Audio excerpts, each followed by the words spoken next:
So today I'm joined by Marcos Soares, who's over in Saudi Arabia, a former player, now a coach, now a manager with Saudi Arabia's under-20 team. Marcos, welcome to the show. Jamie, it's a pleasure to be with you. That's good. Let's start to talk about football. It's my pleasure.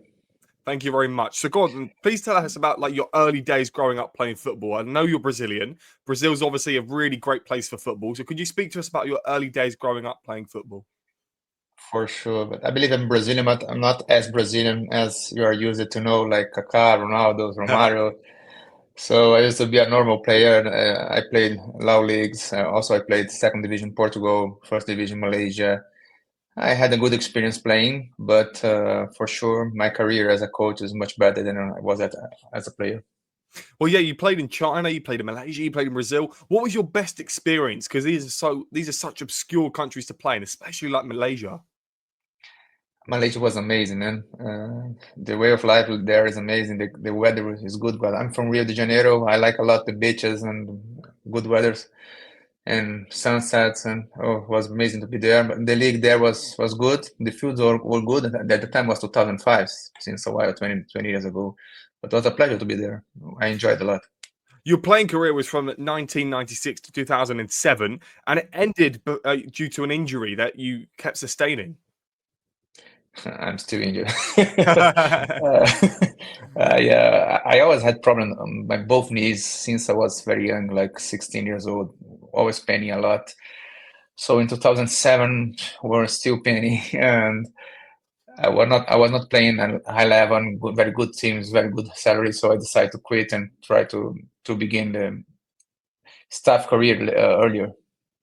Could you talk to us then? I'm doing this in a very obscure order, but I'm so interested to learn about all these countries. So China was one of the clubs that you played for last, and one of the countries that you played in last. What's that like? Because obviously in 2016-17, there was a big investment into football. So before the big investment and all the money came in, what was it like there? Yeah, it was before it. The league was very well organized. The teams they had good facilities at the time, so it was good to play there. And was behind before this boom about China football, but they were already very organized. I just don't understand why they don't uh, reach better levels playing. I'm talking about international football, but they were doing good and also than the youth at the time. So I don't know what happened, but it's incredible that I just played against China in Asian Cup under 20 there in China. We beat them 1-0 last minute 94 in quarterfinals. Quarterfinal? No, round of 16. Round of six. Sorry. No, quarterfinals. And we qualified to World Cup, ever beat them. And their team was amazing under 20. They have a very good work still there. Well, it's hard to think. We're going to speak about Saudi Arabia later on, but it's weird to think that China and their investment didn't quite go to plan, considering footballers are leaving the Premier League to head over to Asia to play in Saudi. You also played in Portugal's second tier. You played in Portugal for quite a lot of your career with different clubs. What was that like? Portugal was a different experience. Living in Brazil for the first time, playing second league, second division was very well organized. Too much code for me, but I enjoyed high level players. Was good experience there, man.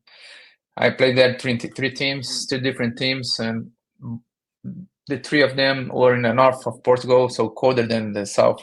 If I was playing Lisbon or then Algarve, it would be better weather, but it was good experience there to face the European football. Was good to know that time was 2001 until 2004, that they were already studying football a lot at that time. So 25 years ago, they had already begun before it to start to study football, and now you can see why Portugal is doing so good.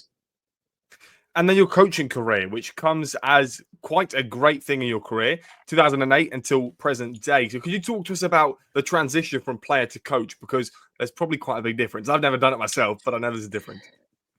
Man, it was incredible because when I quit playing and I started to be a assistant coach for the first time, I thought that I knew football, but I didn't know anything about football. Was very strange and very rare. When I started, I didn't know what to do, so I need to study a lot. I need to count on the help of the main coach, head coach I had the pleasure to work with. help me on the beginning. Beginning is very difficult, and also to change the way you are not playing anymore. You need to treat players differently because now you are maybe their boss, not so boss because assistant coach is not boss. Boss is the head coach, but at the same time you are in different position. You need to change your way of working and way of behavior. So it was not very easy at the beginning, but I had a very good school there. I started in Brazilian Football Club in Brazil, a small team from Brasilia, the capital, and it was amazing because I started doing like internship there, and then I finished coaching under 20 and first team. Well, I can't quite pronounce the club. Could you say it again? Brasiliana? Brasiliense. Brasiliense. Okay, so you were there for quite a while. You were there and then you went to Santa Marina under 20s, and then you went back and forth. So what was that journey like to go to this club? Why did it mean so much to go back? Because at a while, Brazilians decided to quit under 20 team. They decided to stay only with under 17 and first team. So there was no place anymore to me to work. They invited me to work as like general manager. So I was there like maybe 6 months as general manager, but was not my life. I was doing good, but I was not happy. I really want to be a coach. So I decided to quit and start again in a very small club called Sociedade Esportiva Santa Maria. Then we were Brasilia champion, because in Brazil, I don't know if you know, but every state has a different tournament in the first half of the season. Let's see, from January to April, they play regional, so states tournament. So we were champion this state tournament in Brasilia, federal district of Brazil. And then I changed a lot. Then I could come back to Brazilians as head coach first team, and maybe a little bit better than before. And I was champion also the first division with the Brazilian championship there. So you went back, and I believe you returned to senior management, and it says that you were sacked though. So you got promoted, then you were sacked the following season. Is that right? Yeah, this is Brazilian football, man. Welcome. It's very easy to be second.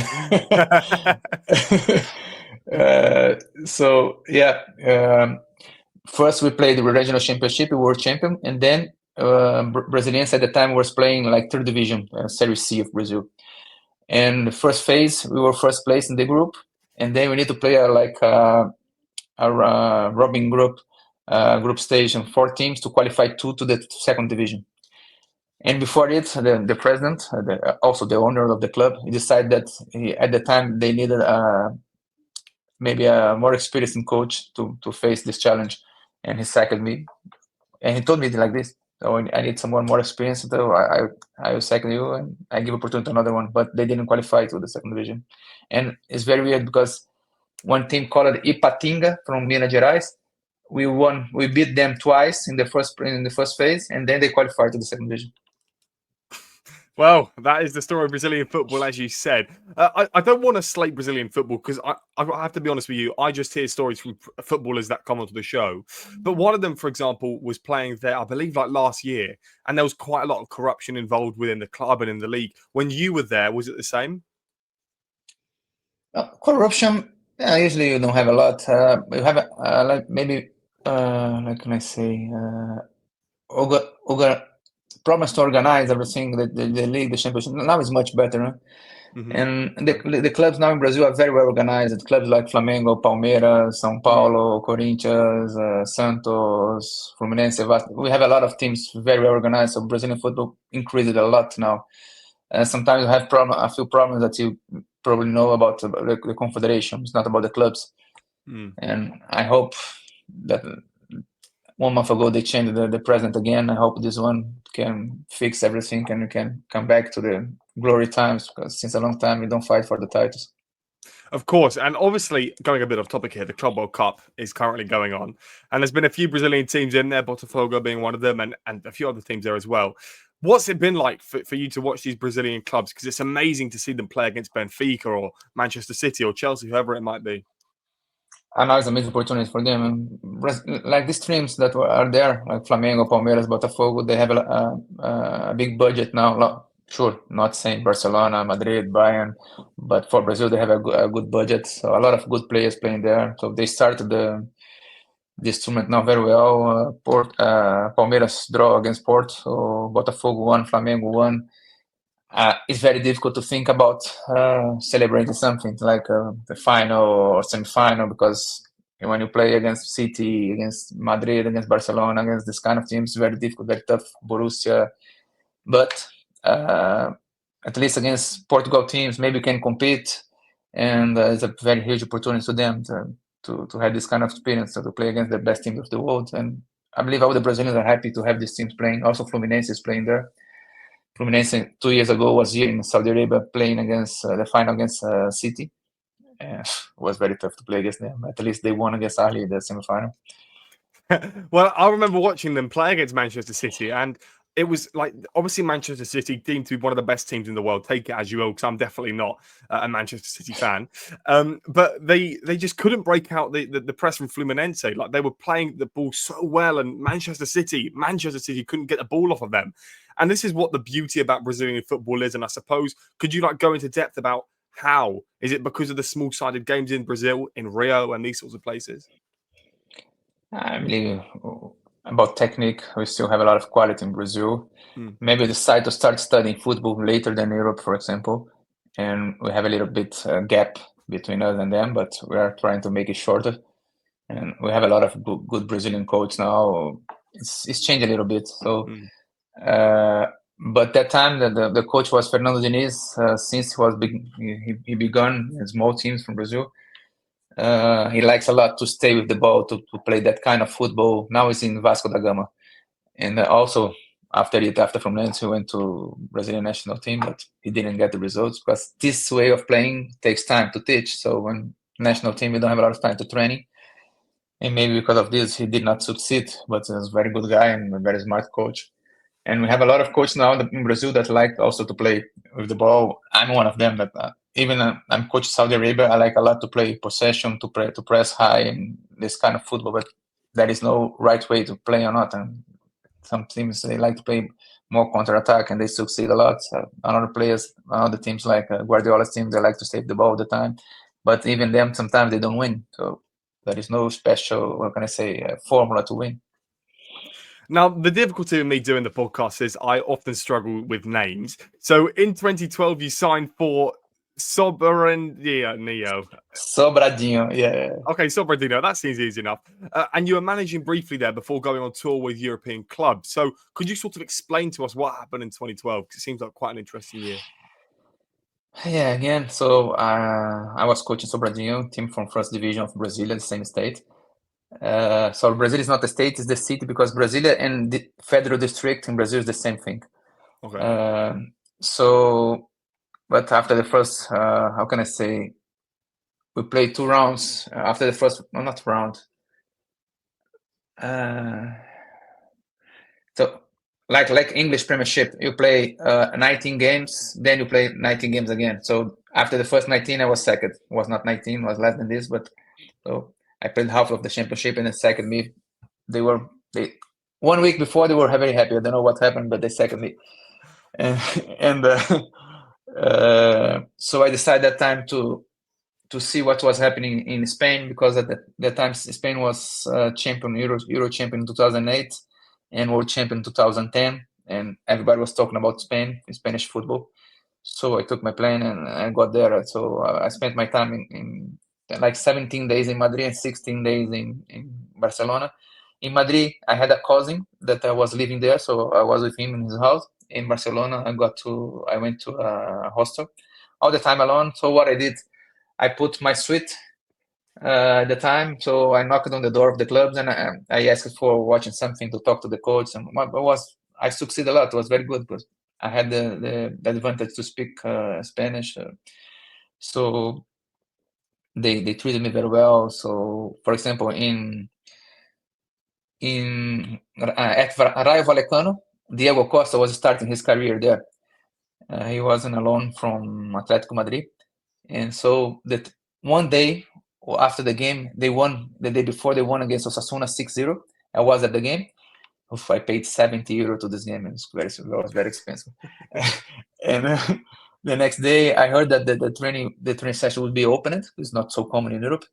So I went there, And after the training, I came to him and asked him if he could help me to talk to the coach or someone, somebody to watch the training sessions. And at the same time, the coach was in front of him. He called the coach and he asked him if I could watch because I was his friend from Brazil. So it was amazing attitude from him.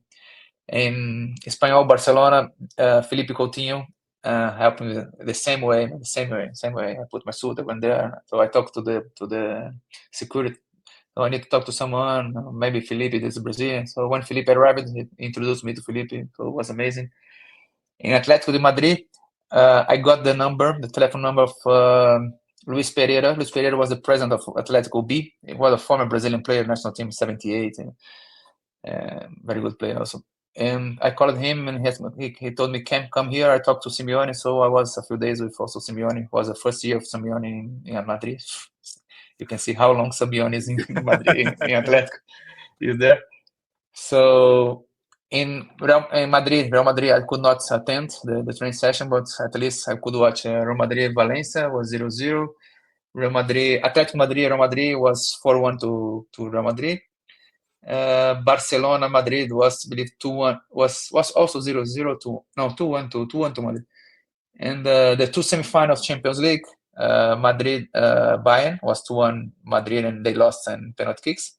And after it, Barcelona Chelsea, that game, it was that Barcelona lost many goals. Messi lost a penalty, and they draw 2-2, but they had lost before in London, and they got out of the competition. So it was amazing time that I could watch and talk to a lot of people about football.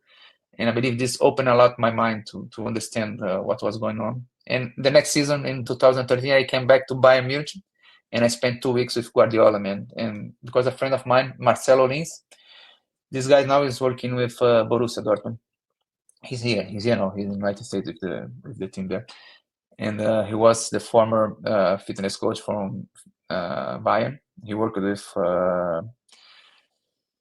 Klinsmann, then Van Gaal, and the last one, the guy that got the triple, Heikens.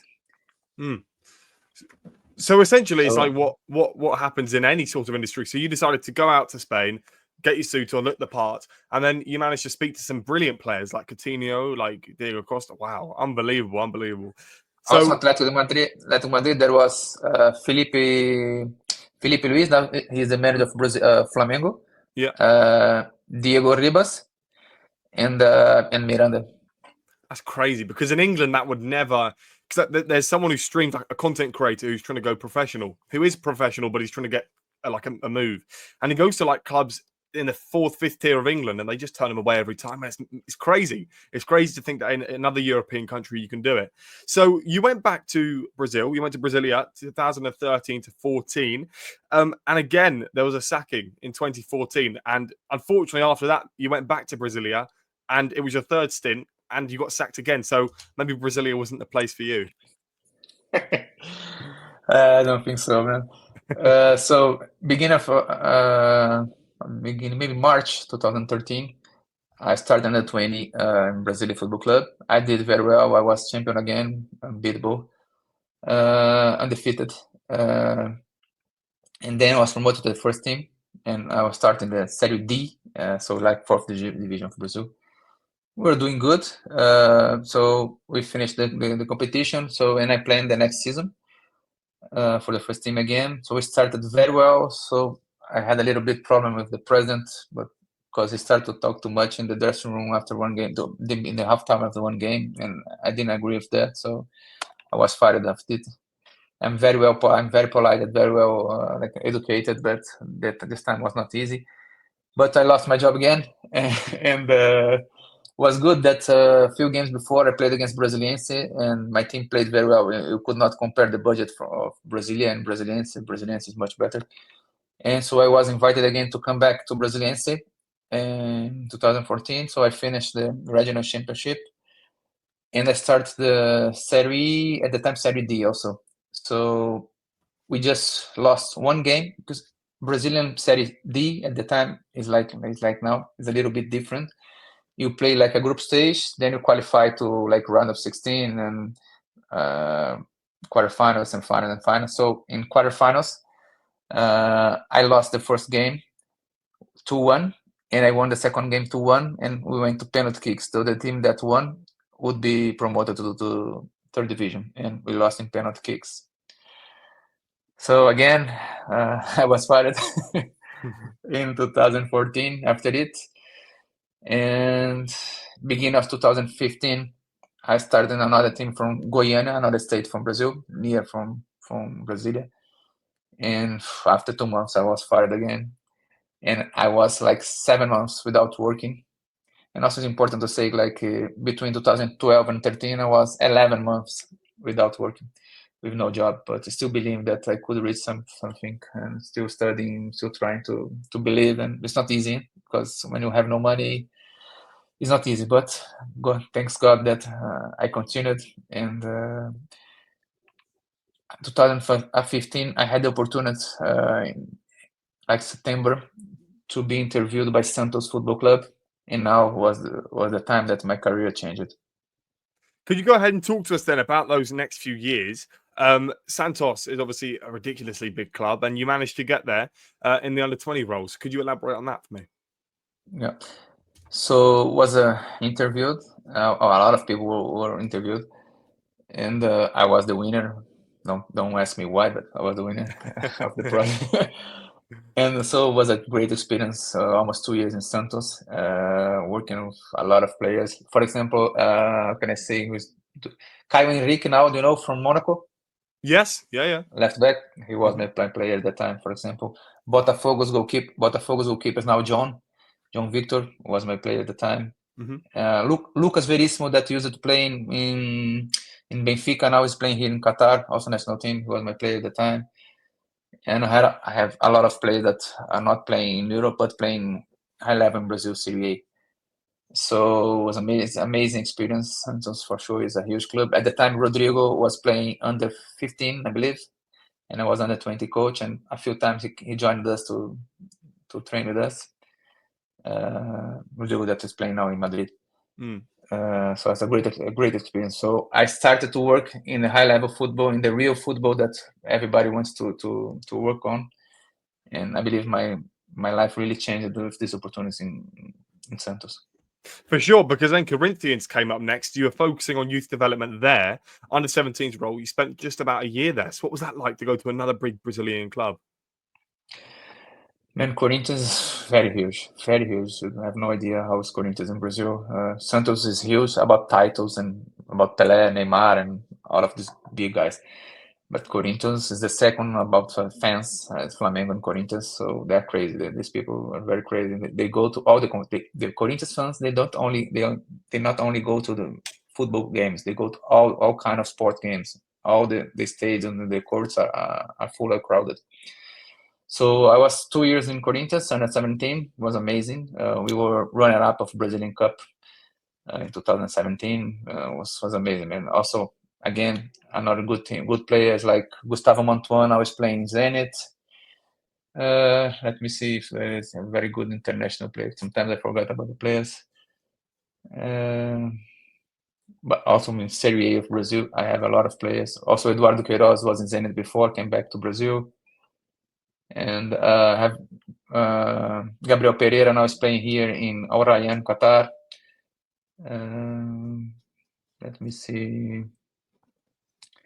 Center backs, no. Left back. Which team he's playing now? Lucas. Lucas is playing in. He just got promoted from Premier League. From, how can I say? How is Premier League to the first? How you say the promoted? Yeah, his team just got promoted from second division to first division in England. How do you call in England? No, I forgot. Premier League, and before it and behind it, Championship. So his team was promoted from Championship to Premier League. Lucas. So Lucas is playing there as left back. So I don't know. Is Brentford maybe? What kind of? Can you tell me which teams were promoted this season? Sunderland. Who else? Oh my word! Sunderland, Leeds, and oh my word! Leeds, Sunderland. So it's not Sunderland, it's not Leeds. The other one. It's the other one, which I forgot. Oh my word! Who got promoted? It's a Yeah, really obvious. It's a really obvious team. Burnley. Burnley. He's playing. Yeah, Burnley. Wow. Lucas Pires is his name. Oh, nice. So he's working with Yeah. Scott Parker, and they'll be in the Premier next year. Amazing, amazing. So Botafogo came up next. Obviously, again, another big club in Brazil. And you were there for a year as well. So what was that like? Is there any difference 2 years between the clubs? was Oh, 2 years. 2 years. All of teams 2 years. Botafogo at the time was not very organized like now, because now after John Textor bought it, the club changed a lot.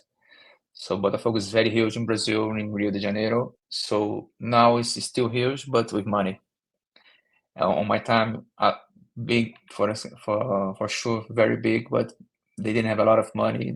They paid everything. I never had problem with the clubs there in Brazil, but the level of the players were not the best, because we could not compete, for example, with Corinthians, Flamengo, Palmeiras, when we tried to make proposal to join us. The other team, they had a lot of money, more than us, to hire the players. But for example, this player that just arrived to Inter Milan, Luis Enrique, so he was my winger there, for example. So we still got a lot of good players. But Brazil always, we have good players. Another player that was my player, that left back from Inter Milan, Carlos Augusto. Wow. So you got a good portfolio of players behind you. When you work in the big teams in Brazil, you face this kind of situations, and I'm very happy that a lot of them, they succeed. You did have a short-term role in 2021 at Moringa, but is there any point in mentioning that? Because after you joined Al Hilal in Saudi Arabia. Yeah, Maringá for 3 months, I believe, was regional championship, and the same. I was fired again after a few games. I don't know, 4 games, after 4 games. Wow. And was very weird that when I was driving back from Maringá to São Paulo, because at the time my family was living in São Paulo. Also, it's important to say that my family was always changing cities and countries. It's crazy. But now they are very happy here with me in Saudi Arabia. I was driving from Maringá to São Paulo, and during this trip, someone from my friend calling me that this guy was he's still coaching Brazil, Marcelo Cabo, not coaching Serie A but Serie B, and he called me and asked me if I would like to join Hilal Youth, if I want to be interviewed by them to join Hilal Youth to try to work in a different country, and I knew nothing at the time about Saudi Arabia. Was important that I could call Rogério Micali, that was the Brazilian champion with the gold medal in Olympic Games 2016, I believe. And he was Hilal former coach, so he advised me to come, and that was very good here. And I believe I took the best decision of my life to come here to Saudi Arabia at the time. Well, obviously, Saudi Arabia now, it's a very good decision that you made to do it because of the money that's being influxed in the players and everything in between. So, Al Hilal, what was that like when you first joined? Also, was before the boom. This was 2021. At that time, we didn't have Benzema, Neymar, and all the good players that are here already. Was amazing. Hilal was great experience under 17. It's not the same as first team, but very well organized. Good conditions. So we did good in the league, and I was very happy to be there. And so a few players that work in this team with me are still with me in national team. So like 4 or 5 players that I could work like the last 4 years. So these guys, they know me very well, and also I know them very well. So after 1 year contract, I finished my contract, and my assistant coach was Mohamed Shahub, a very famous guy here. He was a national team a lot of time, 2 World Cups, and more than 20 years playing for Hilal. And they decided to give him opportunity to be coach, and he deserved. He's an amazing guy. I like him a lot. Last few days after Jorge Jesus was fired here, he was the guy that in charge of Hilal. So before come back to Brazil, I was still here in Saudi Arabia, and I was called to interview to join the national team, and I succeed again. So when I start to join under 19 team, and again my life changed, because since then I succeed a lot. All the tournaments I played, I succeed. So now I'm very happy here, and very good situation. I got the respect for all people from Saudi Arabia and the federation, the government. And man, I could never imagine, but I'm more than happy here, and I cannot see me working in another place now. Wow. So obviously you are a national team manager, right? So what is it like now when players are at their own clubs in pre-season? Do you just have the time to go on holiday and chill? And it's different work from normal clubs because you don't have that day by day work, playing sessions every day, having problems with the players every day. So, and I believe when the players select to go to join the national team, they come very happy to, even and when they don't play, they are happy because they're here and they can play a few minutes for the national team and maybe come back to the clubs and get a better contract. So maybe it's easier to work on national team than club, but it's very different, different way. At the same time, you don't have the time to teach so much because every time they come, spend a few days with you, play, come back. So we need to follow the league. We travel all the country around to follow the league. And now my situation, because I have players playing Yellow League, because Yellow League is the second division. First league, and also youth league. So we have to follow a lot of games, and we have a good system for it. All my staff we travel to watch, and also have a TV, internal TV to follow it, all the games that we want to see, not only live but after the games we can follow the games. And during the week we go to the federation. Sometimes we work on education programs to teach the Saudi guys, like courses and something like that, and also to program the next camps, the next challenges, the next tournaments. Always also traveling to play a lot in Europe, for example, to give them more experience to play international football, because you never know. For example, in 2034, you never know who is going to be there playing. So we need to give a lot of opportunities to a lot of people. Then when you need them in the first team, then they need to have a little bit of international experience. When I arrived here, I started under 19 because they have national team here 14, 15, 16, 17, 18, 19, 20, 21. So, and then after 1 year, I was promoted to under 20, and I started to play the big tournaments like Asian Cup was last month, no, February. And what's that like? I mean, to be, I mean, you did really well at the Arab Games. You won a gold medal. Man, we almost got it. Asian Cup is too strong, man. For us, our generation is good, 2005, 2006. But now, if you see, Australian team is amazing. Uzbekistan team is amazing. I'm talking about Asian football. Yeah. Japan, always good. Korea, always good. You have Jordan that is much better than before. Very tough. The players from there are very strong physically. China, they surprised me a lot with the level. Maybe they were better than us, and they deserve to qualify. But this is football. We defended well, we scored, and we qualified. But also our players, they worked very well. So we have a lot of good teams in Asia now that change a lot the football. And we were second place, losing on penalty kicks. Was 5-4. Everybody scored, and the last one we scored. Their goalkeeper defended and saved it. We were second place. But before it was good. In 2023, we were gold medal in Arab Games. It was important that we took the TV players 2004 to play this tournament, and this tournament was 2001. And we played, for example, semi-final against Algeria, and Algeria was under 23 team plus three players more than 23, so we were much younger than them and all the teams there. And we started this tournament just to play, to give them international experience. At the end, we won, and it was amazing to everybody here. Then we played with the generation 2005-6, the West Asian Cup, and we won again. And then the qualifiers to Asian Cup, we played here in Saudi Arabia. Also, Australia was on our group, and the last game was Australia-Saudi Arabia, was 0-0, and both of us we qualified. If we had lost, or Australia had lost against us, would not be in the Asian Cup. So it was a very tough game, and finished at 0-0. So if you wanted to arrange a friendly, for example, against under 20 England or under 20 Portugal, how easy is that to do? And who have you got to talk to? It's not so difficult. Come to England. We could go for sure, man. We just play a tournament here in Egypt now next week We played Brazil, Norway, and Colombia. And last year we played in Croatia, we played Uruguay, we played Turkey. So I believe this kind of games are the games that will make the players better. And if we only keep playing here, Oman, Bahrain, Emirates, we can compete. It's good because this derby, but the best experience is play against the huge teams from Europe. Unfortunately, Portugal and England are not going to play World Cup now because it's very tough to qualify in Europe. Only 5 teams they qualify, and it's very tough.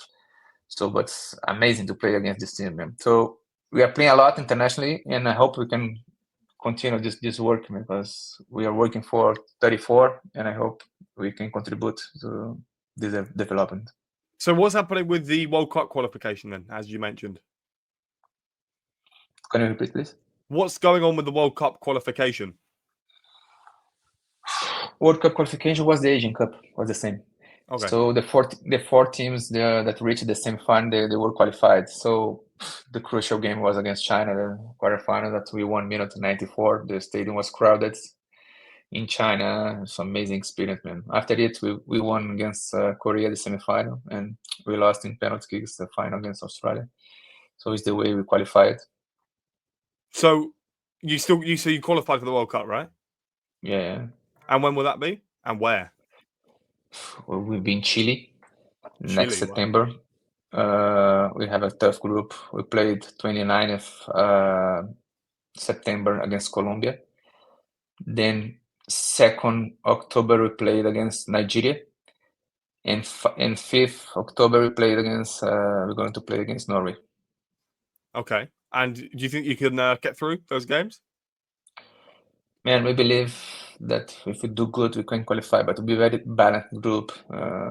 I cannot see maybe the best team of the group is Colombia, because they are very strong physically and they also very good technically. But we just played against them. We lost 2-1 last minute after changing a few players, but we did good. And I hope we can qualify, but it will not be easy because we don't have a very weak team in the group, for example, to win one game and score a lot of goals. We don't have this kind of teams in the group. So it will not be easy to be 3rd place, because the best 2 they qualify, and the best and from 6th group the best 4 3rd place are going to qualify also. But I don't know if 3rd place from our group will qualify, but will be good because at least now we are sure that we can compete against any team. So it's not about winning or losing, but we can compete, we can perform, and we can show a good football from the people from Saudi Arabia. Well, Marcos, I wish you all the best with the World Cup. I wish you all the best with your career and everything else. Thank you very much for joining me today. Jamie, it was a pleasure to talk with you about football, man. Anytime, I'm here, no disposal. Hope we can do good and we can talk again after the World Cup. Amazing. Hopefully you can bring it home for Saudi Arabia. Yeah, for sure. If you want to come here, please tell me, and we're going to show you how the football works here. But it's much better now, and I'm very proud of Saudi Arabia work here, even the first teams and youth. So I believe in a good way to improve the level of the players here. Thank you very much.